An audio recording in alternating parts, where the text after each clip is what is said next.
Muito bom dia a todos vocês. Começando mais um 11 News aqui ao vivo para toda a rede, para todo o pool da democracia e ao vivo pela TVT de São Paulo. A gente estava aqui sendo maestro desse início do Edward Grieg, que a gente editou aqui, com uma coisa imponente, né, épica, do tamanho das notícias ultimamente. A gente está, acho que, no momento mais crítico da humanidade, né? Zé Arbex aqui no 11 News. Obrigado pelo carinho, obrigado pela presença de vocês aqui nesse feriado de 15 de novembro. A gente está aqui trabalhando para trazer as notícias, para fazer as análises e trazer as informações, as melhores informações para vocês que não têm oportunidade, e muitas vezes, de acompanhar o que de fato acontece no mundo. Quer dizer, o volume de mentiras que as mídias convencionais estão divulgando sobre o conflito em Gaza é uma coisa inédita, mas a resposta também vem através da nossa atividade aqui. Meu querido Zé Arbex, bom dia. Bom dia, mais uma vez obrigado. Obrigado a todo mundo que está nos acompanhando. Antes de começar, eu quero falar uma coisa que eu sei que eu vou me arrepender.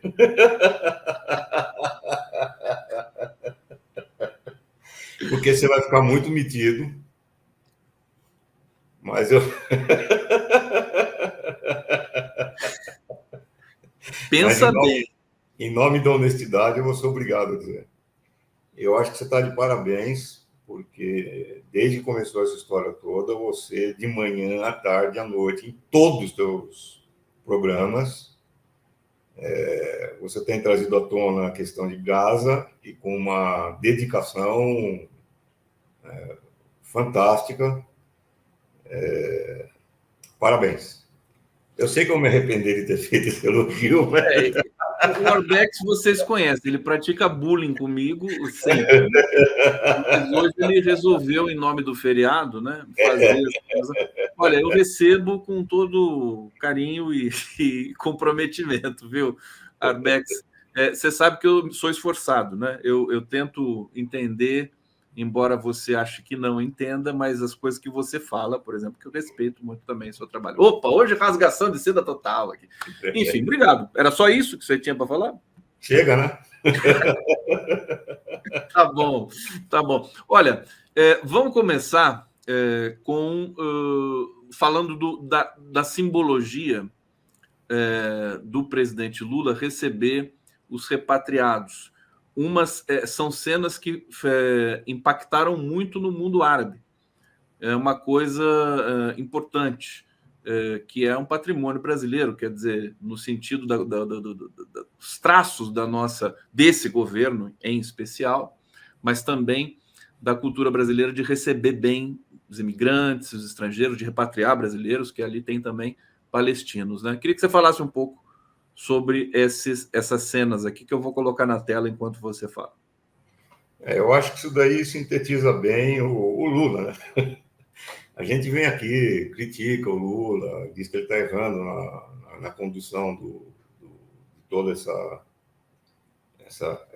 as negociações com Israel, já devia ter chamado o embaixador, já devia ter feito isso, aquilo, tal. A gente vai e fala isso. Aí ele vai, recebe os caras lá no aeroporto e tal, faz aquelas cenas fantásticas, e aí chama Israel de terrorista e não sei o quê, e pronto.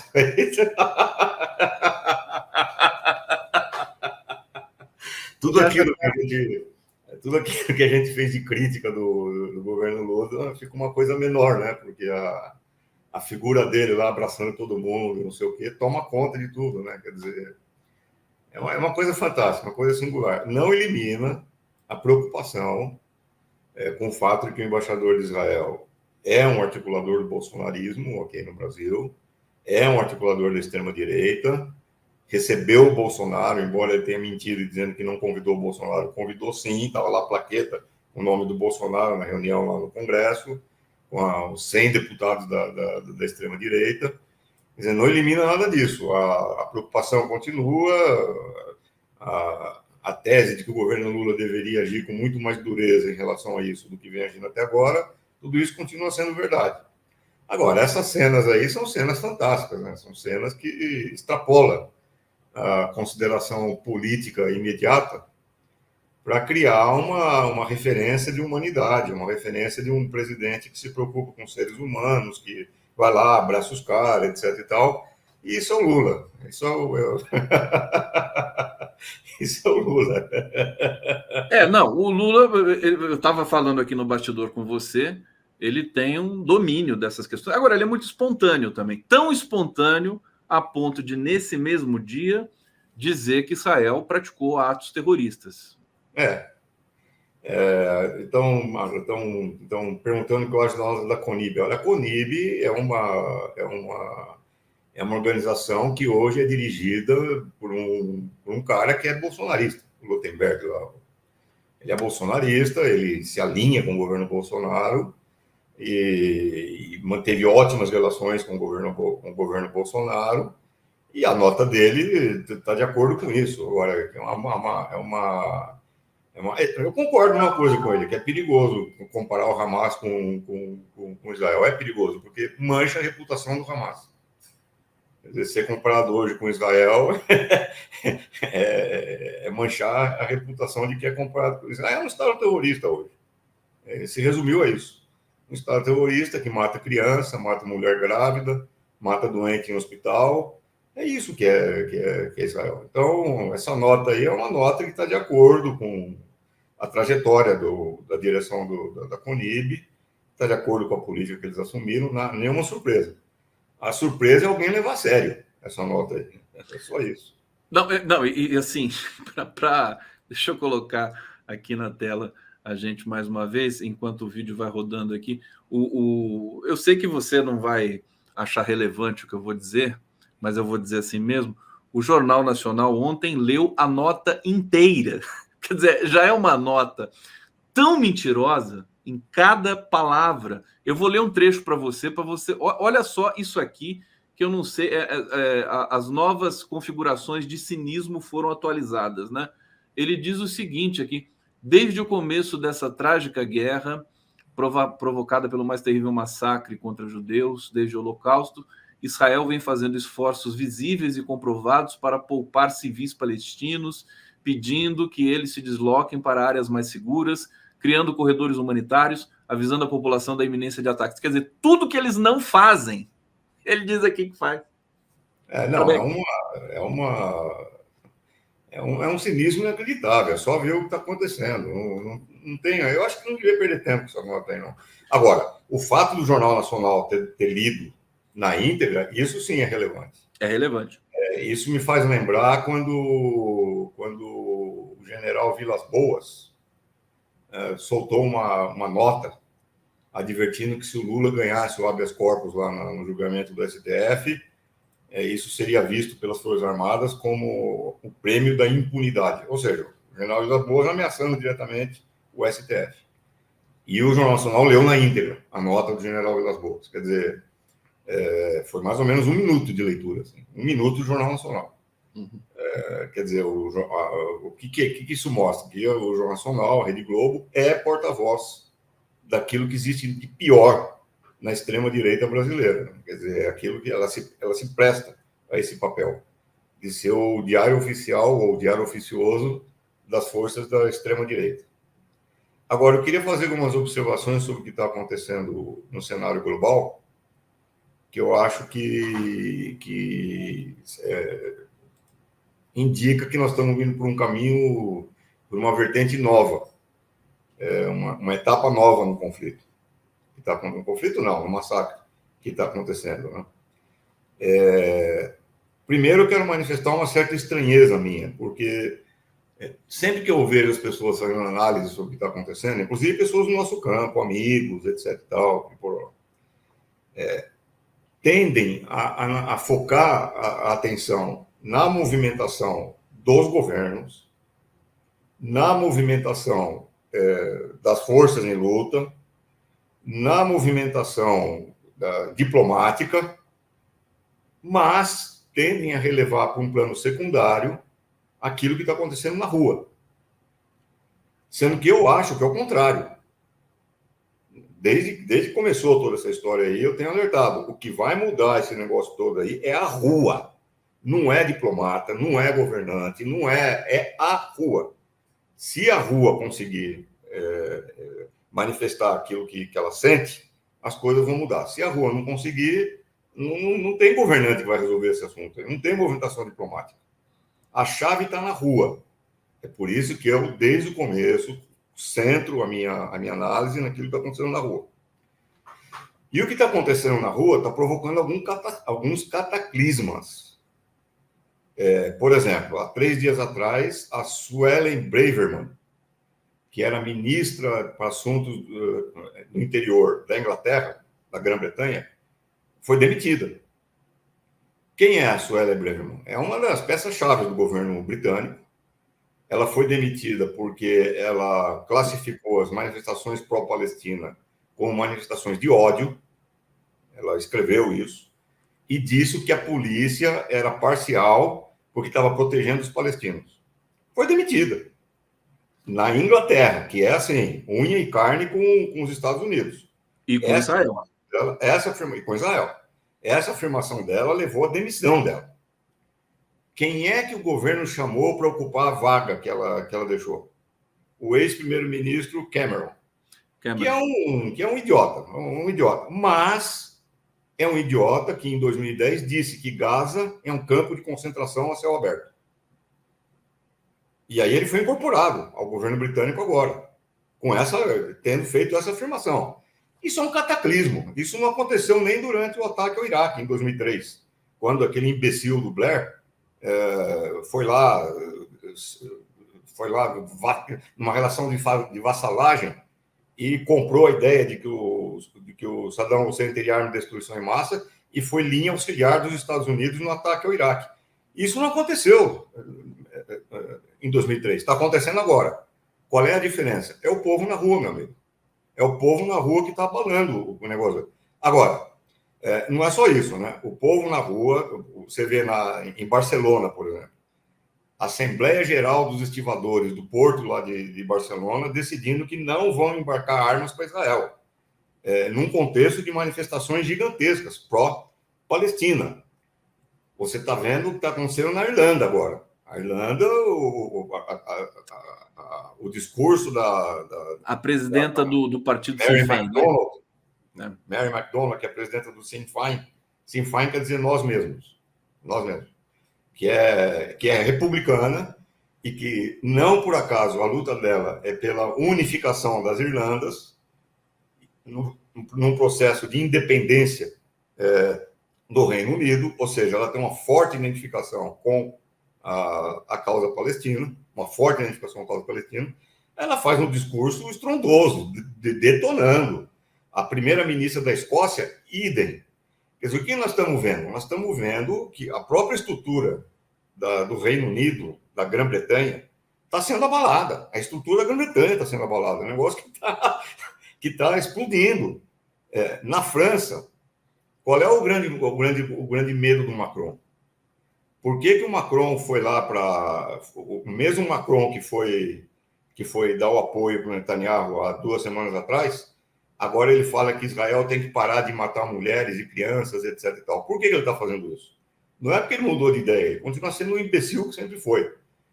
Mas o que acontece é que, dada as manifestações na França, dado o fato de que na França você ainda tem uma revolta contida ainda da população contra a recente reforma da Previdência, em que o Macron basicamente empurrou goela abaixo do Congresso, da Câmara dos Deputados franceses, usando poderes excepcionais, empurrou goela abaixo a reforma da Previdência, e isso tem um efeito explosivo sobre a população. Qual é o temor?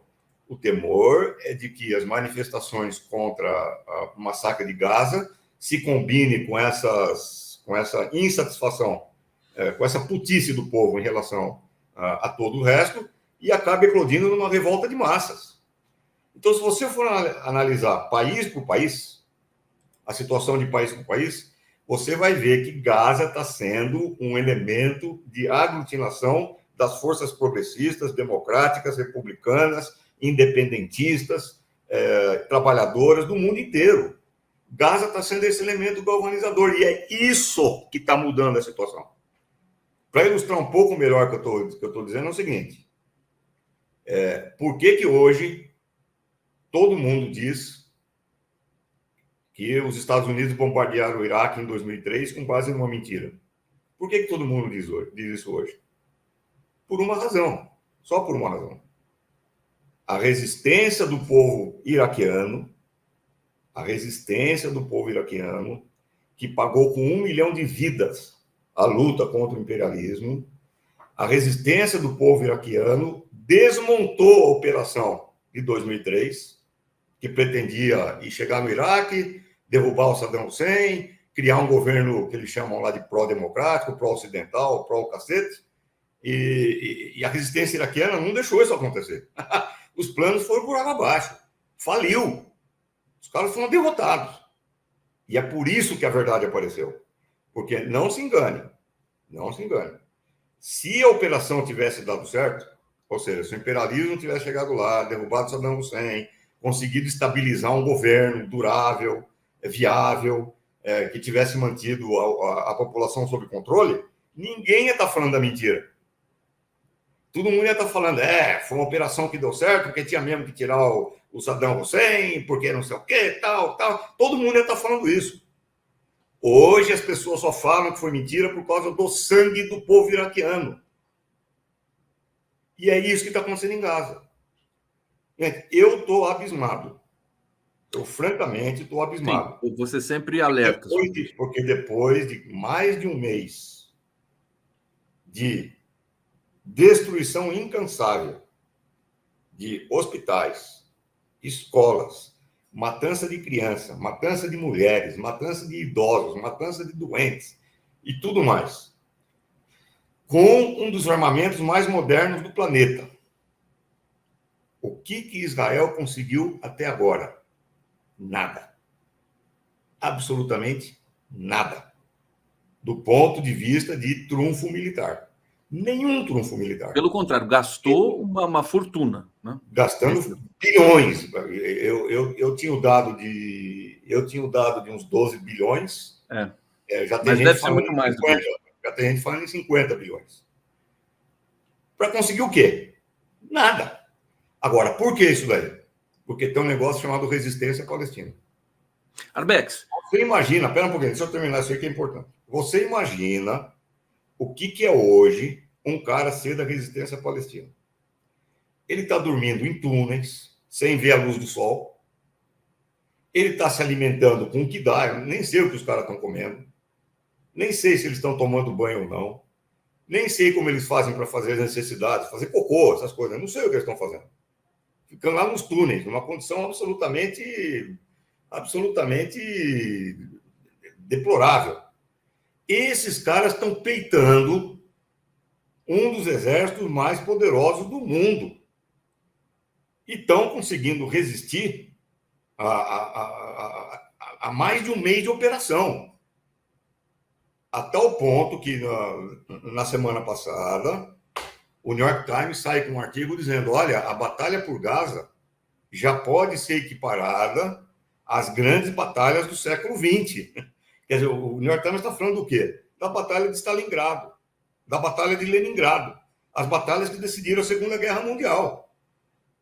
Olha o heroísmo desses caras. Olha a capacidade de combate desses caras. É um negócio. Eu realmente tô absolutamente. E você que testemunhou de tudo nessa vida, né, o Arbex? Você estava em todos os lugares, queda do Muro de Berlim, massacre da Praça da Paz Celestial, né, na própria Gaza. Retirada do Camboja. Aliás, golpe de Estado no Peru, golpe de Estado no Haiti, eu cobri tudo isso. Na América Central, você teve aonde?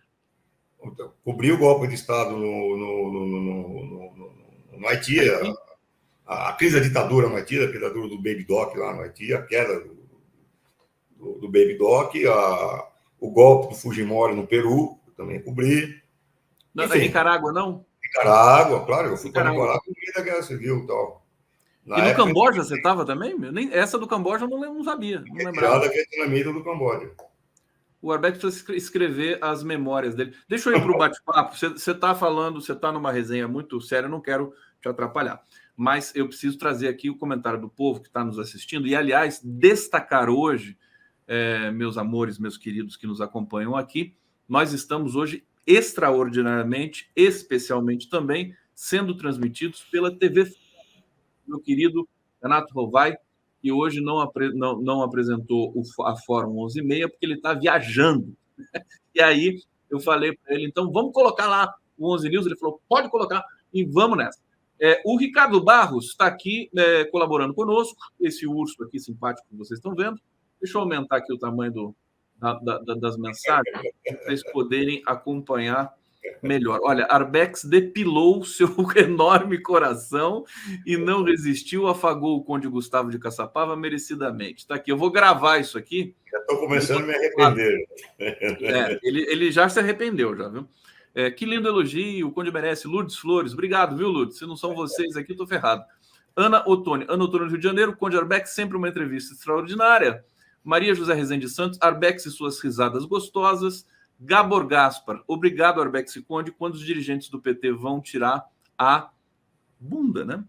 E ir às ruas contra os bandidos do neoliberalismo, reestatizar as privatizações que alavanca apoio aos palestinos, para alavancar o apoio aos palestinos, né? Bom, é uma pergunta que o Arbex se faz, eu humildemente também me faço, mas enfim, são questões de conjuntura, que a palavra que o Arbex adora, né?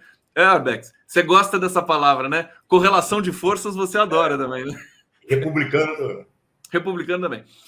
Gilmar Ortiz de Souza, bom dia a todos e todas. Queria saber do Arbex o que ele pensa da nota da CONIB, que diz que é perigoso o Lula chamar o governo de Israel de cometer atos terroristas igual ao Hamas. O Arbex já disse aqui que essa nota não merecia ser comentada, mas ele vai comentar um pouquinho para você, meu querido. Rogério Fernandes, Arbex, quem cobriu a retirada?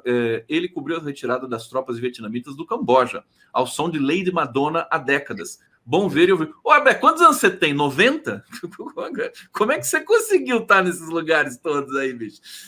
Que coisa! Acho que é mentira isso, viu? Isso é fake news. Me pegou na mentira.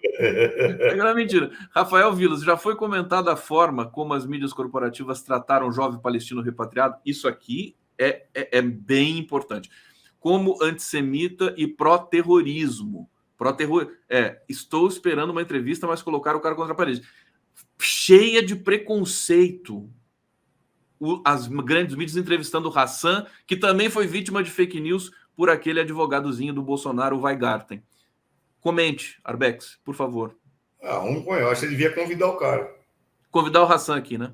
Para falar. Você chegou a ver, porque o Arbex não tem televisão, ele não vê essas porcarias todas que a gente vê aqui, né? Não, tá nervoso, Deus me livre. Vamos trazer, então, a seguinte questão. Eu vou passar um vídeo aqui rapidinho para vocês. Isso aqui é um vídeo que foi divulgado nas comunidades árabes. Alguém está me chamando de Highlander aqui. Highlander, é você mesmo. Olha só, deixa eu jogar aqui para vocês e vamos comentar na sequência.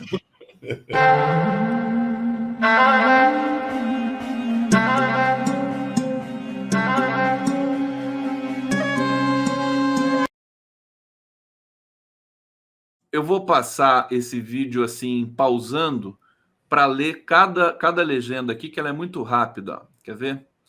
Vamos lá.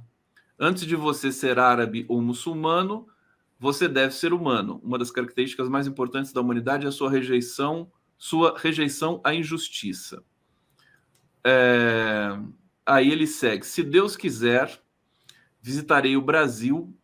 O turismo deve ser incentivado em países que se preocupam com a humanidade. Avançando mais um pouco aqui. Por Deus, essa é a misericórdia da humanidade, que muita gente sente falta. Obrigado, Brasil. Isso tudo escrito em árabe, traduzido aqui para o português na legenda. É assim, essa é a misericórdia da humanidade, que os países são, é assim que um presidente deveria ser. Deixa eu ver que tem mais um trecho aqui que é muito emblemático. É esse aqui, ó. Todo respeito e apreço ao presidente humano. É um orgulho para todo o povo do Brasil, seu presidente, que seu presidente seja um homem assim, que não pode ser comparado a nenhum presidente árabe. Arbex, comente isso para gente. Isso aqui é algo, quer dizer, o mundo árabe enfim, derretendo, né, no bom sentido, para um presidente humano, como o presidente Lula. Essas imagens realmente foram muito fortes do Lula recebendo os palestinos brasileiros repatriados. Comente para gente. Começar desse último comentário aí, comparando com os governantes árabes, de fato, os governantes árabes, em sua imensa maioria, nem sei se existe alguma exceção, realmente exceção, são podres. São governos podres, são monarquias que estão montadas nos bilhões do petróleo e vendo as suas populações na miséria, como esse playboy aí da Arábia Saudita, o MBS, Mohammed bin Salman, ou então são ditaduras, por exemplo, como a do Egito. Então, são governantes que não têm nenhuma identidade com o povo, nenhuma. Eles são estrangeiros no seu próprio país, são caras que foram educados graças ao dinheiro, à corrupção, ao petróleo, etc., educados nas melhores universidades europeias, caras que têm um estilo de vida completamente divorciado do próprio povo, são estrangeiros dentro dos seus países. O que aliás, reforça aquilo que eu estava dizendo no começo, que eu ainda não completei tudo que eu estava dizendo, que essa reunião que teve, a reunião da cúpula islâmica e árabe, e que acabou condenando Israel, tudo bem, é uma reunião que foi uma condenação protocolar, ela ainda não teve nenhum efeito prático de verdade, não se tomaram atitudes práticas de verdade, não houve ruptura com Israel por parte desses governantes, mas o mero fato desses governantes de serem Dráculas, serem vampiros do seu próprio povo, terem sido obrigados a fazer essa reunião e a emitir essas declarações, isso daí já mostra o efeito das manifestações populares nos próprios países árabes. A CNN, outro dia, revelou uma nota de diplomatas dos Estados Unidos mandando informes para o Pentágono, para o governo dos Estados Unidos, etc. e tal, dizendo que as manifestações populares hoje podem obrigar os governantes árabes a ir mais adiante do que eles mesmos querem na via da ruptura com Israel e da ruptura com os Estados Unidos. Eu não sei se vocês sabem disso, mas está tendo uma rebelião dentro do Departamento de Estado dos Estados Unidos. Está uma rebelião. Porque a avaliação dentro do Departamento de Estado é que a política do Biden jogou no lixo as últimas décadas de tentativa de aproximação dos Estados Unidos com os países árabes e abriu o corredor, abriu a avenida para a entrada da Rússia e da China. Os caras estão absolutamente revoltados, e não só dentro do Departamento de Estado dos Estados Unidos. Hoje, o New York Times dá isso, não é o Arbex, que tem fontes ultra secretas, sei lá. Comunista. O New York Times dá isso. Mais de 500 assessores dos congressistas dos Estados Unidos assinaram uma carta. Atenção, 500 assessores dos congressistas dos Estados Unidos assinaram uma carta dizendo que é insustentável prosseguir com essa política. Não dá para fazer isso daí.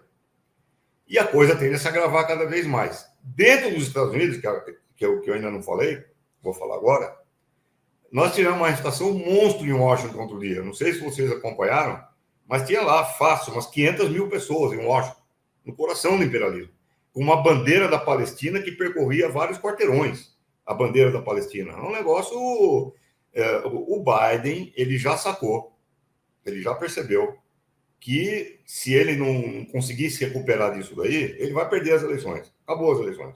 Para o Biden e para o Partido Democrata.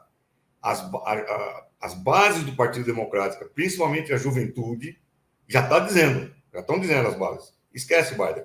Você não se esquece. Você não vai ter o nosso voto e nem o nosso apoio.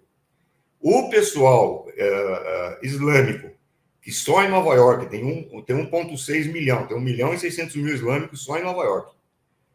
A comunidade islâmica, que inclusive fez campanha para o Biden, etc. e tal, já falou: Biden, na próxima eleição, esquece o nosso apoio. Os principais líderes da comunidade islâmica. Então, isso daí está provocando também um terremoto lá nos Estados Unidos. Tanto que o Biden, ontem, teve uma mudança significativa de discurso, dizendo para Israel não, nessa invasão do hospital aí de Shifa, que está sendo agora o maior fiasco, porque Por que está sendo um fiasco?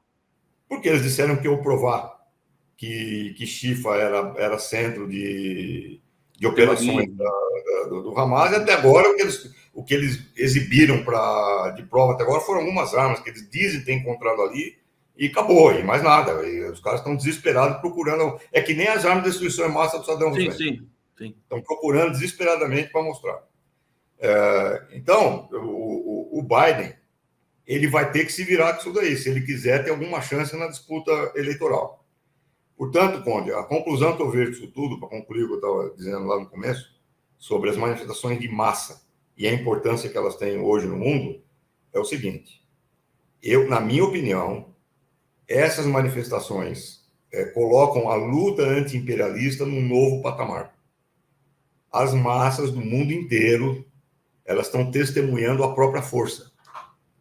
As massas estão percebendo que elas têm força. Têm força para mudar as coisas. Não os governantes, não os diplomatas, não acordo de palácio, acordo nos corredores, conchavo. As massas, na rua, têm força para mudar tudo. E eu acho que isso daí, quando no futuro a gente for analisar e olhar para trás e ver o que está acontecendo hoje, numa denominação, uma nomenclatura, uma linguagem marxista, nós vamos ser obrigados a dizer, numa linguagem marxista, que a luta de classes mudou o seu patamar a partir de Gaza. A luta de classes internacional. Quer dizer, eu acho que hoje Gaza é o grande bastião contra a barbárie no mundo, porque a partir do momento em que as massas percebem que elas têm a força para mudar e têm a força para alterar a política dos governos, etc. e tal, eu acho que isso daí muda tudo no mundo. Isso daí para mim, é uma nova sinalização no mundo que está deixando o imperialismo de cabelo em pé, porque não é qualquer coisa você provocar o que está provocando nos Estados Unidos, na Inglaterra. Aliás, uma coisa que eu não falei, a Suelle Braverman, quando ela se demite do gabinete inglês, ela escreve uma carta, que foi publicada, a carta, para o primeiro-ministro, que é uma carta iracunda, é uma carta babona de furiosa. Ela acusa o primeiro-ministro inglês de ser traidor, de ser irresponsável, de ser moleque, de ser... Enfim, tom que os caras nunca viram na história da Grã-Bretanha. Os comentaristas lá falam, nós nunca vimos uma carta desse tipo escrita com esse tom. Então, o movimento de massas em escala mundial está mostrando a força que ele tem em escala mundial. Isso é inédito. Outro dia eu falei para você, eu acho que eu não fui bem entendido, que o movimento de massa atualmente é superior àquele que aconteceu na Guerra do Vietnã. Sim. É superior por isso, porque ele consegue unificar em escala internacional países cujas populações, em tese, não tem nenhuma ligação com a Palestina. Na Guerra do Vietnã, quando a massa nos Estados Unidos vai para as ruas, ela vai para as ruas impressionada com os cadáveres dos soldados dos Estados Unidos. Aqui não.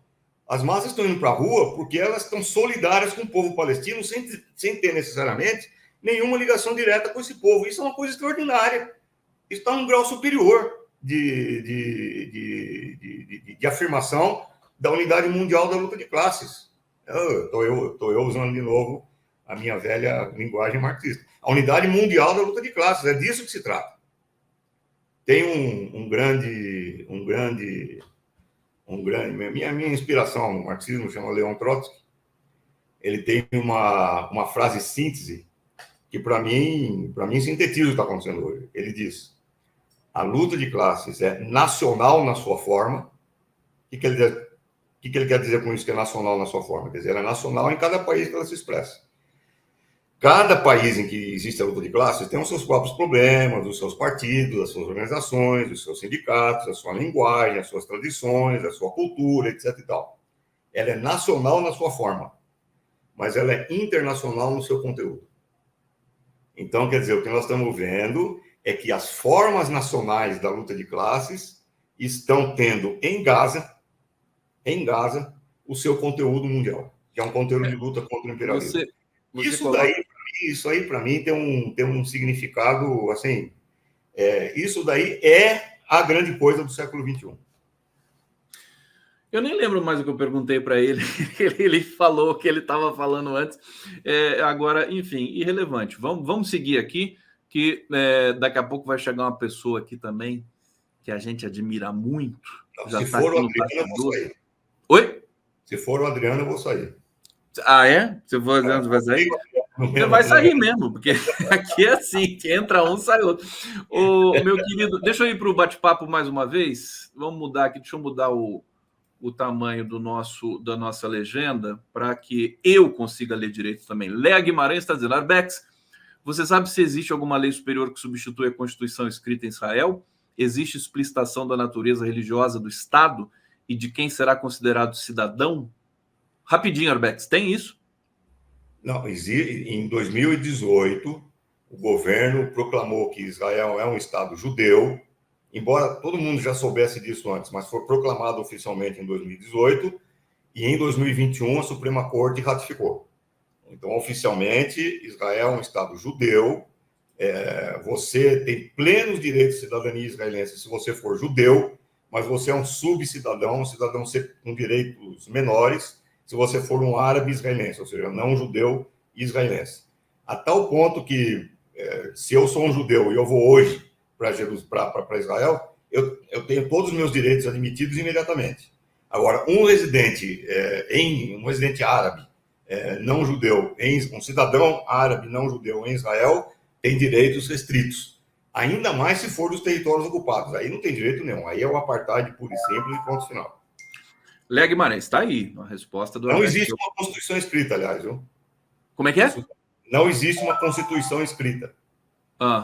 Ok. Miguel da Silva, todos comparam acertadamente o sionismo com o nazismo e sabemos como o nazismo foi parado. É real esperar que Israel queira conversar por boa vontade? Acho que não, né? De jeito nenhum. Imagina, isso não existe. Não existe.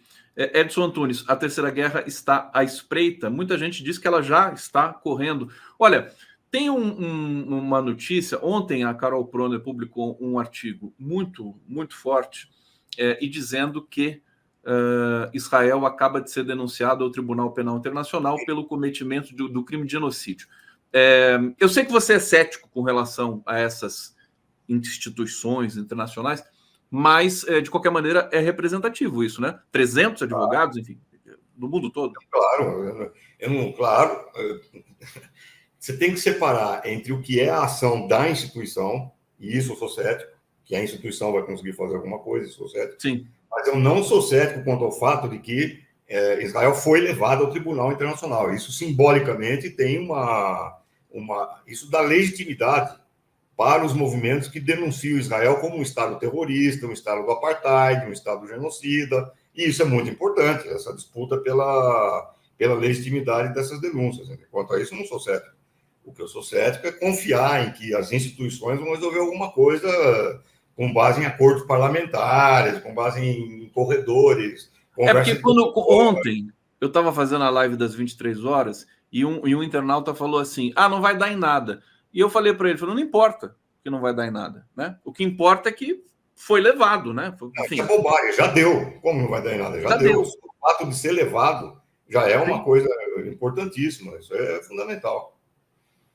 Zé, eu coloquei aqui na legenda esse primeiro momento aqui do artigo da Carol Proner, para vocês absorverem aí esse processo, que acho que vai ter um impacto bom. Deixa eu colocar o nosso querido Adriano Diogo aqui na tela. Olha só.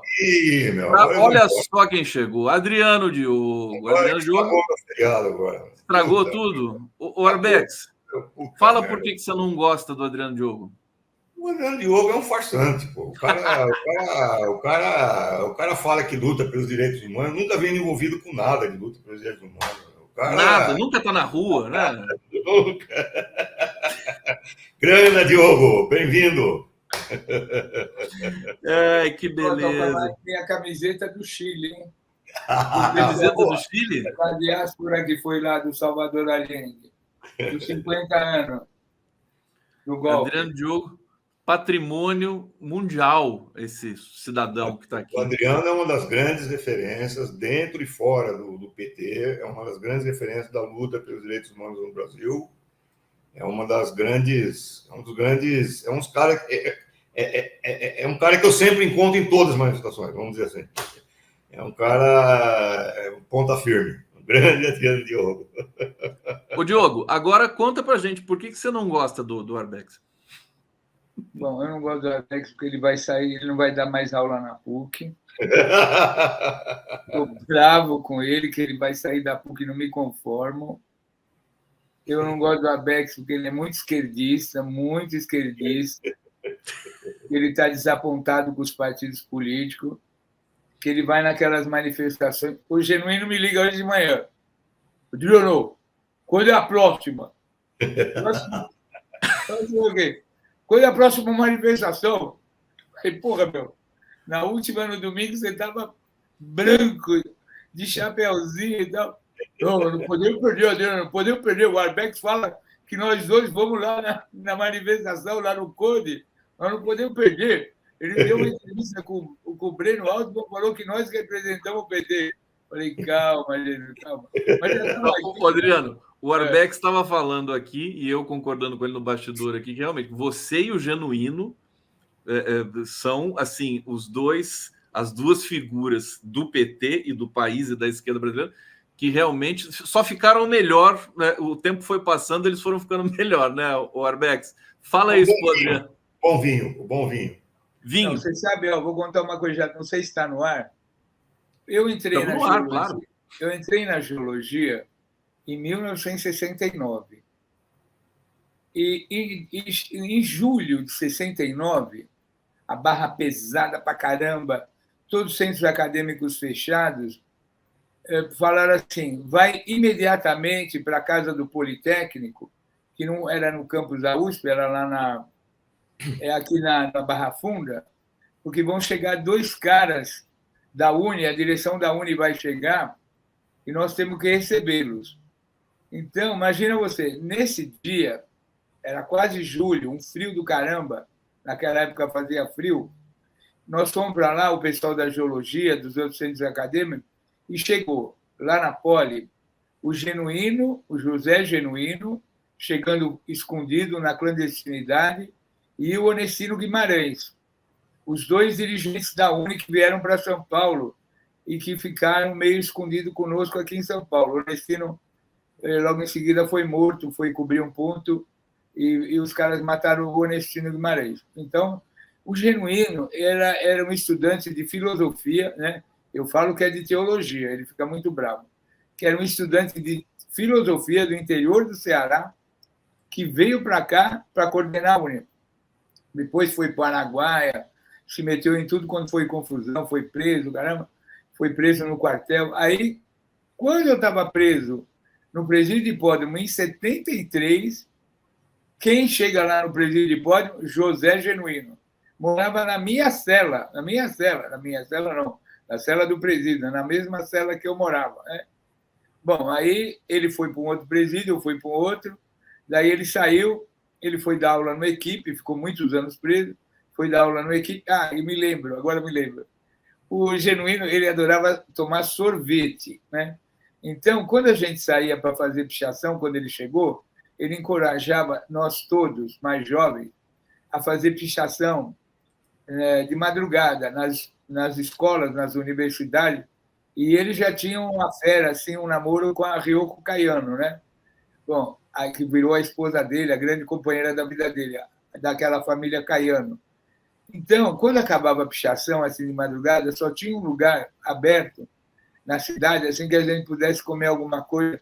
E ele falava assim, eu quero tomar sorvete de creme. Porra, Genuíno, creme? Você veio do Ceará, que tem aquelas frutas... Não, aquela sorveteria lá no Paraíso, na Vila Mariana, íamos lá no Alasca, e ele comia uns potes de creme. A gente fala, puta merda. Entregou o Genuíno aqui. Você trazia um Genuíno aqui, meu. Meu querido Arbex, eu vou liberar você, viu? Porque eu sei que você tem os seus afazeres aí. A gente vai seguir com o Adriano Diogo aqui. Olha, como é que a gente faz? Salam aleikum, né? Salam aleikum. Deus os abençoe e que Jesus os convoque.